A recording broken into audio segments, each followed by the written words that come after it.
यानंतर एक महत्त्वाची बातमी। पद्मश्री मारुती चितमपल्ली काळाच्या पडद्याआड गेलेत। वयाच्या 93व्या वर्षी त्यांनी अखेरचा श्वास घेतलाय। सोलापुरातील त्यांच्या राहत्या घरी त्यांचं निधन झाल्याची माहिती आता समोर आली आहे। सोलापूरमध्ये यांचं निधन झालं आहे। पद्मश्री पुरस्कार विजेते चितमपल्ली यांनी अखेरचा श्वास घेतलाय।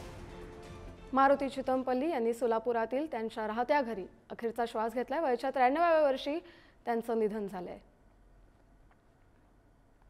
अनिकेत गायकवाड आपले प्रतिनिधी आपल्या सोबत जोडले गेलेत। अनिकेत,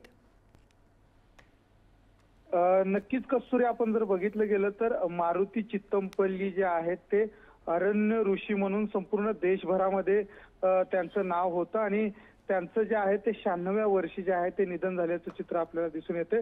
खरं तर आपण बघितलं गेलं तर ते अनेक असे सायंटिस्ट म्हणून देखील संपूर्ण देशभरामध्ये प्रसिद्ध होते। त्यांनी जे आहे ते कर्नाळामधून अभयारण्य जे आहे त्या ठिकाणून अनेक जे आहे ते जंगलामध्ये जी भटकंती आहे ती जी केली होती आणि वन्यजीव संरक्षणात त्यांचं मोठं योगदान जे आहे ते राहिलं गेलेलं आहे। आपण दुसरीकडे बघितलं गेलं तर त्यांना एकूण 18 भाषांचं ज्ञान जे आहे ते संपूर्ण देशभरामध्ये होतं। त्यामध्ये संस्कृत असेल, जर्मन असेल, रशियन असेल या भाषांचा समावेश आहे आणि त्याबरोबरच साहित्यामध्ये देखील मारुती चितमपल्ली सरांचं मोठं योगदान जे आहे ते देशभरामध्ये राहिलेलं आहे।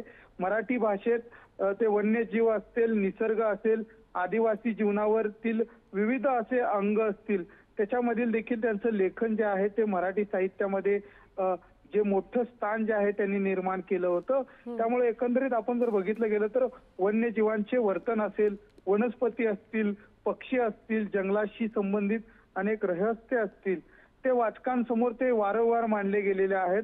त्यामुळे त्यांना जे आहे ते देशातून जे आहे त्यांना पद्मश्री पुरस्कार जो आहे तो गेल्या काही महिन्यांपूर्वी मिळाला होता आणि त्यांचं जे आहे ते 96व्या वर्षी निधन झाल्याचं चित्र दिसतंय। खरं तर जानेवारी 2025 मध्ये भारताचा 4था सर्वोच्च नागरिक पुरस्कार जो आहे तो त्यांना प्रदान करण्यात आलेला होता। त्याचबरोबर विंदा करंदीकर जीवन गौरव पुरस्कार असेल, त्याचबरोबर मराठी साहित्य संमेलनाचे ते अध्यक्ष देखील राहिले होते।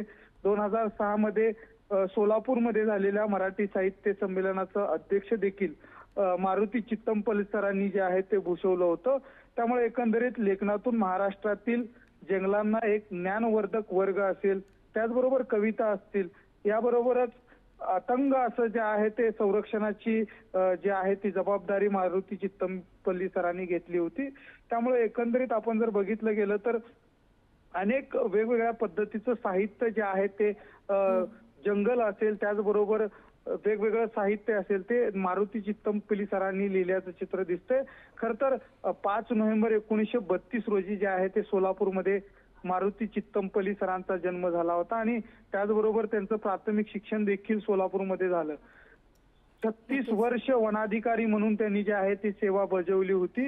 या सेवेच्या काळात जे आहे त्याचबरोबर 65 वर्ष त्यांनी जे आहे ती संपूर्ण जंगल भटकंती जी आहे ती केली होती। त्यामुळे आगळ्या वेगळ्या प्रवासातून स्वतःला घडवीत विकसित करीत साहित्याला व जगाला फार मोठ्या प्रमाणाची देणगी जी आहे ती मारुती चितमपल्ली सरांनी जगाला नव्हे तर भारत नव्हे तर संपूर्ण जगाला जी आहे ती दिली होती। एकूण 20 पुस्तकं जी आहेत ती त्यांनी स्वतःच्या आजही जीवनामध्ये जी आहे ती लिहिली होती। त्यांच्या जाण्यानं, निसर्गावर प्रेम करणाऱ्या माणसाच्या जाण्यानं अख्ख्या भारतभर नाही तर जगातून शोक व्यक्त केला जातोय।